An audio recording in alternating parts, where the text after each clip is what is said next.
कौवा बिरयानी खाकर शोहरत की बुलंदियों पर पहुंचने वाले ग्रेट इंडियन एक्टर विजय राज का फरमाना है कि इंसान की कामयाबी का हकीकी ताल्लुक उसके दाखिली सुकून यानी इनर पीस के साथ है। गोया एक भिखारी अगर अंदर से पुरसुकून है तो वो उस बादशाह से कहीं कामयाब है जो दिन रात बेचैन है। सुनने में ये बात ना सिर्फ सच्ची लगती है बल्कि अच्छी भी लगती है। कामयाबी का असली पैमाना अगर सिर्फ अपने दिल का सुकून है तो फिर सारी दुनिया पर हंसकर एक अपने दिल को अपनी हर नाकामी के बावजूद ठंडा ही रखना कोई नामुमकिन काम तो है भी नहीं। फिर तो हर शख्स ही कामयाब हो सकता है। एक अपने अलावा बाकी दुनिया को सिर्फ बेवकूफ ही तो मानना है। यूं तो वो अफ्यूंची फिर इंतहाई कामयाब है जो अफ्यून खाकर 14 घंटे अंता गफील रहता है, 2 घंटे भीख मांगकर खाना खाता है और फिर 8 घंटे सो जाता है। वो जिसे दुनिया से कुछ और चाहिए ही नहीं, उसके मन की शांति के फिर क्या कहने। मगर ऐसी शांति कौन चाहता है। फिर सच तो ये है कि जो दुनिया से कुछ लेना नहीं चाहता वो दुनिया को देना भी कम ही चाहता है। और जिसको पैसे और पावर से बिल्कुल ही प्यार नहीं होता वो भी बला का खुद गरज और खुद परस्त ही होता है। वो किसी के काम नहीं आता क्योंकि वो किसी की भी जरूरत महसूस ही नहीं करता। त्यागी किसी का यार नहीं होता और ये दुनिया दोस्ती से आगे बढ़ती है।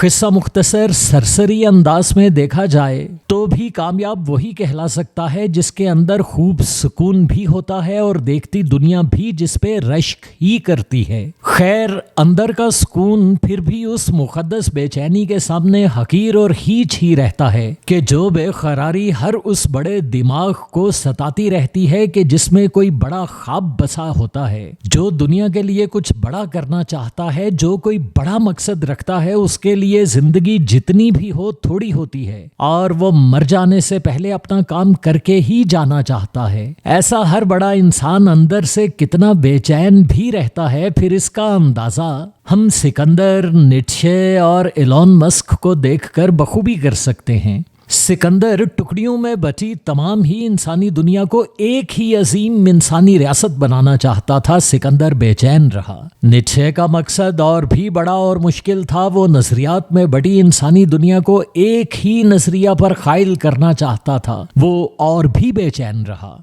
और एलोन मस्क की बेचैनी भी हम देख सकते हैं कि वो हमारी तेजी से बढ़ती आबादी की खातिर एक और ही सयारा बसा रखने का ख्वाब सजाए बैठा है। फिर गहराई में देखा जाए तो कहना ही पड़ता है कि इंसान अगर मालूम दीगर सभी जानदारों से बेहतर और बरतर है तो फिर ऐसे अजीम जानदार की हकीकी कामयाबी का असल और अफसल पैमाना उसका दाखिली सुकून हो सकता है, ना दुनिया का रश्क ही। इंसान जैसे जीनियस जानदार की कामयाबी की हकीकी कसौटी तो यही हो सकती है कि जिस्म की मौत के बाद फिर किसका नाम कितने एहतराम से लिया जाता है। बाकी चंद रोजा जिंदगी में पुरसुकून तो स्लॉथ जैसा सुस्तुल वजूद जानवर भी बहुत रह लेता है और दुनिया तो शेर जैसे दरिंदे पर भी रश्क बहुत कर लेती है।